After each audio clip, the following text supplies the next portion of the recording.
See on masin, mida Vene suurtükiväelased on õppinud vihkama, kuid harva suudavad hävitada. See on ratastel kiskja, mille Poola kinkis Ukrainale. See on ohtlik, loodud kiiruseks ja raske rivist välja lüüa, kuid ka sellel on oma raskused. Täna räägime täpselt, mis see on, kui palju neid juba Ukraina käes on ja kuhu see Varssavi ja Kiievi vaheline koostöö edasi liigub. Kõnealune sõiduk on KTO Rosomak ja nimi sobib sellele tegelikult hästi. Rosomak tähendab poola keeles ahmi ning nagu see loom, on ka see masin lahinguväljal väiksem kui teised tippkiskjad, kuid loodud olema vastupidav, kiire ja praktiliselt peatamatu. Tehnilisemas mõttes on Rosomak 8 rattaveoga soomustransportöör, mis on tuletatud Soome Patria AMV-st, kuid selle arendustöö sai tegelikult alguse varem, kui enamik inimesi arvab. Poola sõnastas oma esialgsed nõuded uuele ratastega transpordisõidukile juba 1990-ndate keskel ning viimistles need 1999 aastal. Ja 2004. aastaks tulid esimesed eelseeria sõidukid tootmisliinilt maha, millel oli võrreldes algsete Soome prototüüpidega kitsam kere ja suuremad propellerid. Esimesed 2 Poola armee jaoks toodetud sõidukit saabusid samal aastal mais Gdyniasse. Neile paigaldati tornid ning juunis toimunud tseremoonial anti neile ametlik nimi.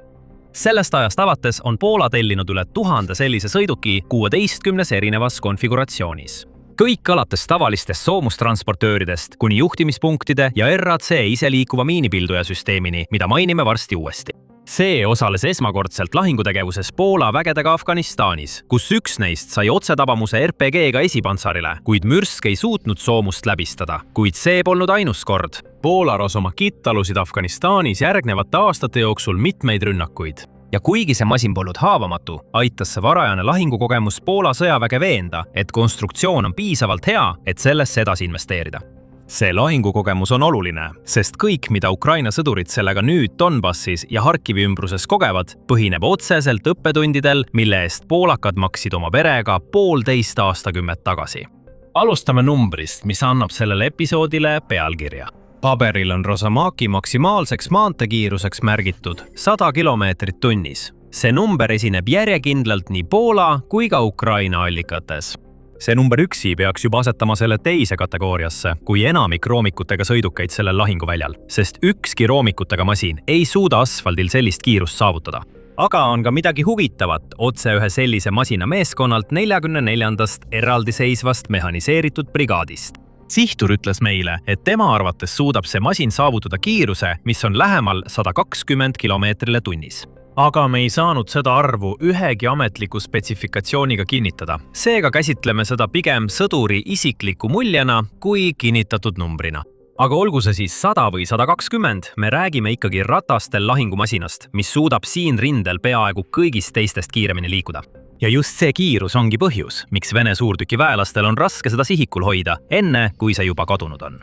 Kaalut räägime umbes 22 tonnist baaskonfiguratsioonis, mis tõuseb 25 või 26 tonnini, sõltuvalt peale pandud soomuspaketist.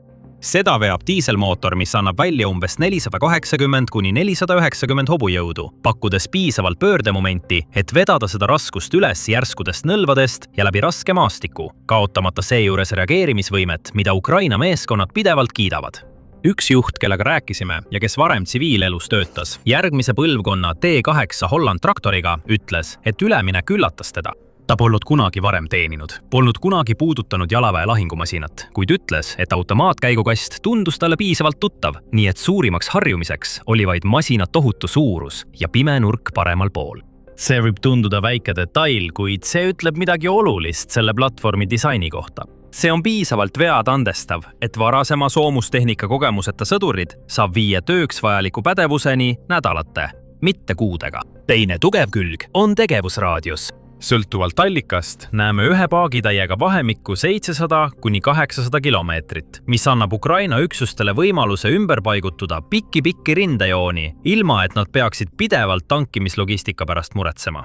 Kombineerituna erakordselt suure maantekiirusega on see sõiduk loodud kiiresti liikuma, tugevalt lööma ja enne vastutulekahju või droonioperaatori sihtimist uuesti asukohta vahetama. Räägime nüüd sellest, kuidas see sõiduk tegelikult kahju tekitab. Kõige tavalisem torn, mida Ukraina Rosomakidele paidaldatakse, on Itaalia disainitud Hitfist 30B, kahemeheline torn, mis on ehitatud 30 mm automaatkahuri ümber ja mida Ukraina meeskonnad kirjeldavad kui kiiret, täpset ja hirmuäratavat. Ühe sihturi raporti kohaselt suudab see lasta välja 200 lasku minutis ning torni sees on peaaegu petlikult vaikne. Väljas, ütles ta, on olukord hoopis teistsugune. Kahur suudab tulistada programmeeritavat õhupurustusmoona, mis on eriti tõhus avamaastikul viibiva jalaväe, kergete sõidukite ja isegi madalal lendavate kopterite vastu ning seda toetab 7,62 mm kuulipilduja lähikonna kiirete ohtude jaoks. Aga on veel üks huvitav täiendus, mida enamik tabelitest ei kajasta.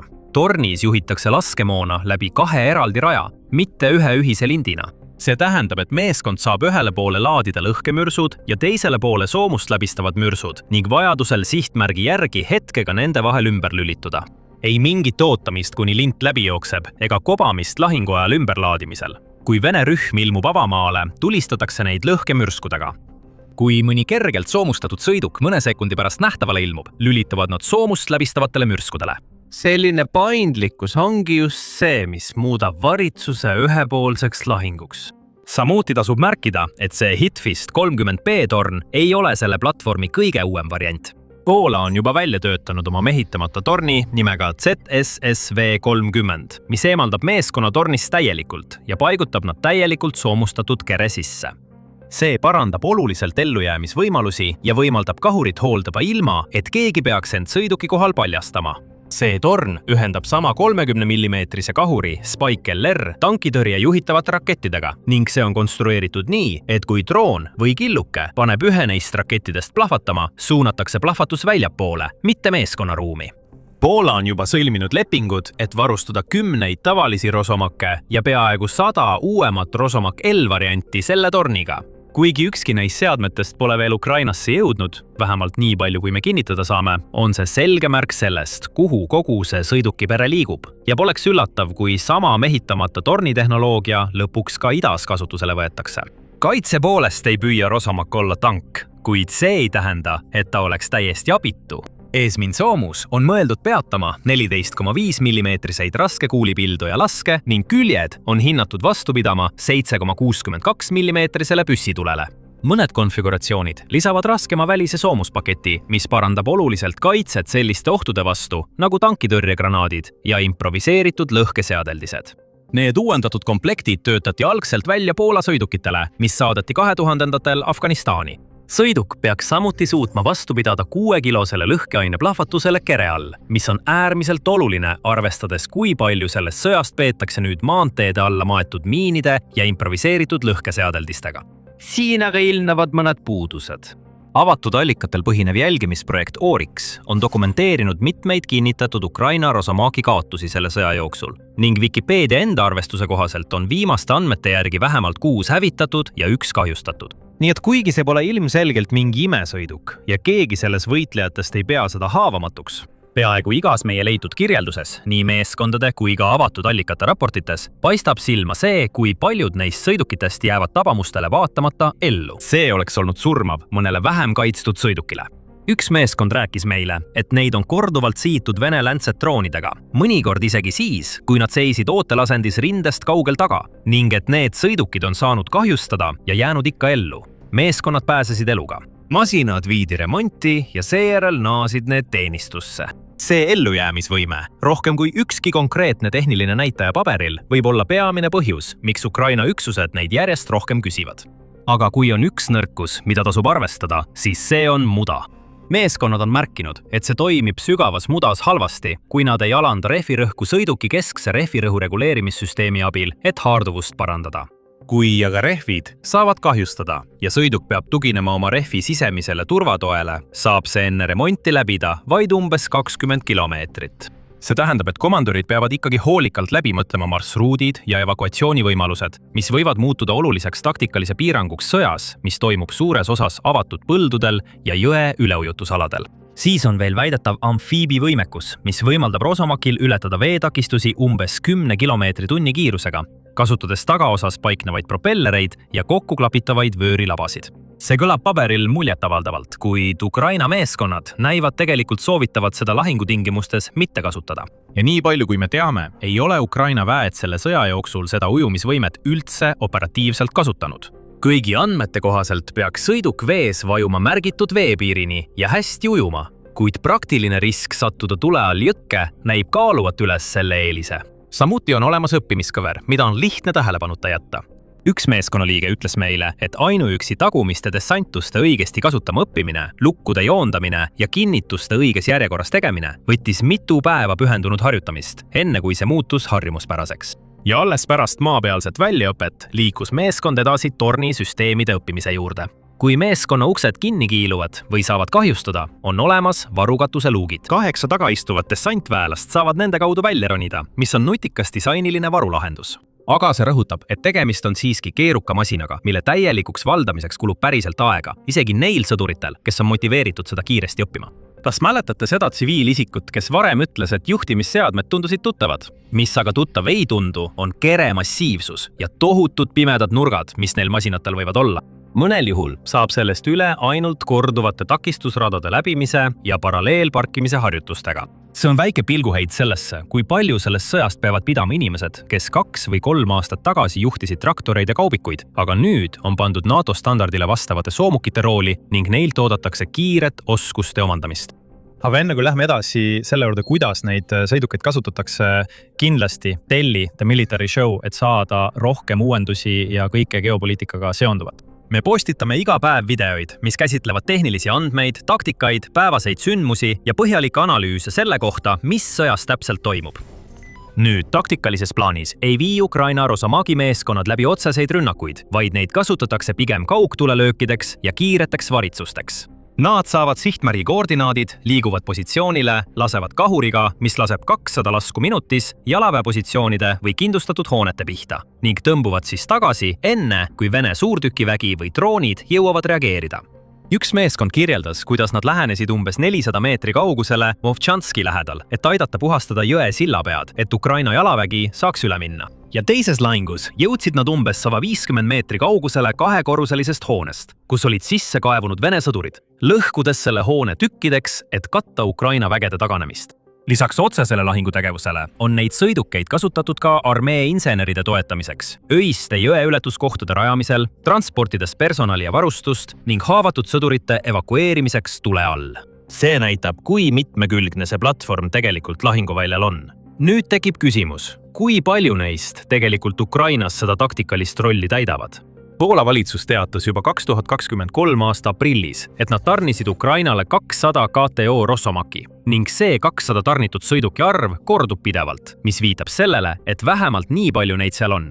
Ukraina 21. mehhaniseeritud brigaad oli väidetavalt esimene üksus, mis hakkas neid sõidukeid saama juba 2023 aasta suvel. Ja 44. eraldiseisev mehhaniseeritud brigaad, kellelt üks väljaanne intervjuu võttis, kasutab neid nüüd samuti. See näitab, et tegelikult on terve sõidukipark jaotatud mitme Ukraina üksuse vahel. Kuhu see partnerlus siit edasi liigub? Siit läheb asi tõeliselt huvitavaks, sest Poola ja Ukraina ei jää enam lihtsalt tavapärase annetaja ja saaja rolli juurde. Selle asemel liiguvad nad nüüd selle poole, et hakata relvi koos tootma. 2026. aasta veebruaris allkirjastasid Poola peaminister Donald Tusk ja Ukraina president Volodõmõr Zelenski Kiievis kavatsuskirja. See kohustab mõlemat riiki tootma relvi ja laskemoona ühiselt nii Poolas kui ka Ukrainas asuvates tehastes, keskendudes esialgu droonidele. Tusk kirjeldas seda kui mitmekuulise töö kulminatsiooni, mille eesmärk oli kõrvaldada takistused, mis olid aeglustanud tehnoloogia ülekandmist 2 riigi vahel. Ja mõlemad pooled esitlesid seda kui midagi, millele järgneb konkreetne tegevus, mitte lihtsalt sümboolne sõnastus. Ja me näeme juba, kuidas see väljendub konkreetsetes programmides. Ukraina enda Bohtana iseliikuv 155 mm haubits, mis on üks riigi tõelisi kodumaise suurtükiväe edulugusid, hakatakse tootma Poolas. Poola ettevõtte Bonner Wadowice ja Ukraina Kramatorski raske masinatööriistade tehase ühisettevõtte kaudu, kus Poola partneril on 51% suurune kontrollosalus. Plaani kohaselt paigaldatakse see Ukraina suurtükisüsteem šassiidele, mis on kohandatud Poola nõuetele, võimaldades Varssavil asendada oma vananevad Tšehhoslovakkia disainiga Tana haubitsad. samal ajal annab see Ukrainale esimese tõelise väliskliendi kodumaise relvasüsteemi jaoks. See on oluline muutus, sest see tähendab, et lahinguväljal järele proovitud Ukraina inseneritöö hakkab jõudma tagasi NATO riigi enda arsenali, mitte ainult vastupidi. See kuulub laiemasse Poola-Ukraina raamistikku nimega Ehita koos Ukrainaga, mis käivitati 2025. aasta keskel ja mis on spetsiaalselt loodud ühisettevõtete jaoks, kus Ukraina pakub eesliini asjatundlikkust, eriti droonide, tõrjesüsteemide ja elektroonilise sõjapidamise vallas. Samal ajal toovad Euroopa partnerid nagu Poola kapitali, tehasepinda ja sertifikaate, mis on vajalikud EL-i turgudele müümiseks. Selle mudeli järgi saavad Ukraina ettevõtted jalgealuse Euroopa turgudel, kuhu neil muidu oleks raske siseneda, samal ajal kui Poola saab juurdepääsu lahingutes tõestatud inseneritööle, mille arendamiseks kulus 3 aastat täiemahulist sõda, ilma et nad peaksid ise samu lahinguvälja katseid läbi viima. Mõnede konkreetsete valitsuste vaheliste kokkulepete osas on edusammud väidetavalt olnud aeglasemad kui loodeti. Poola ja Ukraina kaitseministrid allkirjastasid oma laiemapõhjalise deklaratsiooni suhete tugevdamise kohta alles 2025. aasta septembris, kuid suund on selge ja seda toetab ka reaalne raha. Poola on Euroopa Liidu uue turvalise kaitse laenuprogrammi suurim üksiksaaja. Ja märkimisväärne osa sellest rahastusest on selgesõnaliselt ette nähtud ühisprojektide toetamiseks Ukrainaga, lisaks drooni ja droonitõrje tehnoloogiale, tehisintellektile ning kaugmaa täppismoonale. Ukraina omalt poolt loodab samuti Poola jätkuvale osalusele Pearl programmis, mis suunab lääne rahastatud relvaostud NATO kaudu Ukrainasse ning on jätkuvalt keskne Ukraina õhutõrje varustamisel. See viibki meid kogu selle suurema pildi juurde. Poola ei varusta Ukrainat relvadega ainult sellepärast, et ta on hea naaber. Samas ehitab Poola üles seda, mida nende enda juhtkond on avalikult öelnud. Nad tahavad saada Euroopa suurimaks ja kõige paremini varustatud sõjaliseks jõuks. Poola kaitsekulutused 2026. Aastaks on seatud umbes 4,8% SKT-st, mis on kaugelt kõrgeim suhe kõigist NATO liikmetest, ulatudes umbes $55 miljardi, mis on pühendatud kaitsele 1 aasta jooksul. See on juba suurim osa SKT-st, mida ükski NATO riik oma sõjaväele kulutab. Rohkem kui Balti riigid, rohkem kui Ameerika Ühendriigid ja palju rohkem kui Saksamaa, Prantsusmaa või Ühendkuningriik. Peaminister Tusk postitas, et Poolan saab olema regiooni suurim armee, suurim majanduskasv ja suurim investeering. Ja kaitseministrina on Władysław Kosciuszko-Kamysz otse öelnud, et eesmärk on, et Poolal oleks kõige paremini organiseeritud ja varustatud sõjavägi kogu mandril. See kulutamine ei lähe ainult laosseisu varustuse peale. Poola muudab samal ajal ka seda, kui palju inimesi tegelikult teenib.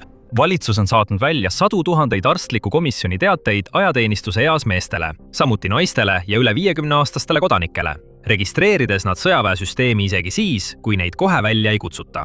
Seda toetab uuring, mis näitas, et poolakad on üha enam ajateenistuse poolt. 2022 aastal näitasid küsitlused, et vaid 35,7% inimestest toetas kohustusliku ajateenistuse taastamist meestele. 2026 aasta küsitlus näitas aga, et umbes 52% vastanutest toetas ajateenistust ning 31% olid selle tugevalt poolt. Samal ajal investeerib Poola oma tööstusliku iseseisvusse viisil, mis ulatub kaugemale pelgalt välismaise tehnika ostmisest. Poola relvastusgrupp sõlmis hiljuti lepingu kodumaise tehase rajamiseks, mis suudab kapitaalremontida gaasiturbiinmootoreid, mis annavad jõu Ameerika Abramsi tankidele. See tähendab, et Poolast saab ainus riik Euroopas, mis suudab neid mootoreid hooldada, ilma et neid oleks vaja tagasi Ameerika Ühendriikidesse saata. Poola on samuti orbiidile saatnud oma enda luuresatelliidid ning liigub edasi oma esimese tuumaelektrijaama rajamisega, mille ehitust loodetakse alustada 2028 aastal. Rahastamise poolelt sai Poolast just esimene riik, kes tegelikult allkirjastas oma laenulepingu EL-i uue Safe Defense programmi raames. Poola saab ligi $44 miljardit, umbes $40 miljardit, mis on kaugelt suurim eraldatud summa kõigist liikmesriikidest, edestades Rumeeniat, Prantsusmaad ja Itaaliat. Umbes 2/3 selle raha eest ostetud varustusest peab tulema EL-ist, Euroopa majanduspiirkonnast või Ukraina tarnijatelt. Ja Poola ametnikud on selgelt öelnud, et märkimisväärne osa sellest rahast läheb otse ühisprojektidesse Ukrainaga. Lisaks investeeringutele droonidesse, droonitõrjesüsteemidesse, tehisintellekti ja pika maa täppismoonasse Sinna jõudmine polnud aga sugugi lihtne. Poola president pani alguses rahastamismehhanismi osale veto, kuna tal olid suveräänsusega seotud mured ning Varssavil tuli selle tulemusena rahaliikumise struktuuri ümber teha. Mis tuletab meelde, et isegi riigis, mis liigub nii jõuliselt kaitsevaldkonnas, on poliitilised vaidlused selle kõige rahastamise üle endiselt väga tõsised. Kombineerides selle sisemise kulutuste kasvu SAFE laenuprogrammiga, jätkuvate F-35 hävitajate Abramsi tankide ja Lõuna-Koreas valmistatud varustuse ostmisega. Süsteemid, mille poole Poola on üha enam pöördunud, et saada varustust kiiremini, kui läänetarnijad suudavad pakkuda. Ja kiiresti kasvav kodumaine relvatööstus, mis nüüd toodab relvi koos Ukrainaga. Ja see, mida me näeme kujunemas, ei ole ainult toetus Kiievile, vaid tõsiselt võetavas sõjalise jõu esilekerkimine NATO idatiival. Jõu, mille enda taasrelvastumine ja toetus Ukrainale on muutunud ühe ja sama projekti 2 küljeks. Praeguses olukorras, kuigi see puudutab Ukrainat, tasub eriti rõhutada Poola praegust käekäiku tervikuna, sest Poola ise on üks tõenäolisi sihtmärke, kui Putin otsustab võtta sihikule NATO ja lääne. Ja et saada rohkem teada, kuidas see sõda võib lõppeda, vaadake seda videot. Ja nagu alati, ärge unustage tellida The Military Show'd igapäevaste uudiste saamiseks.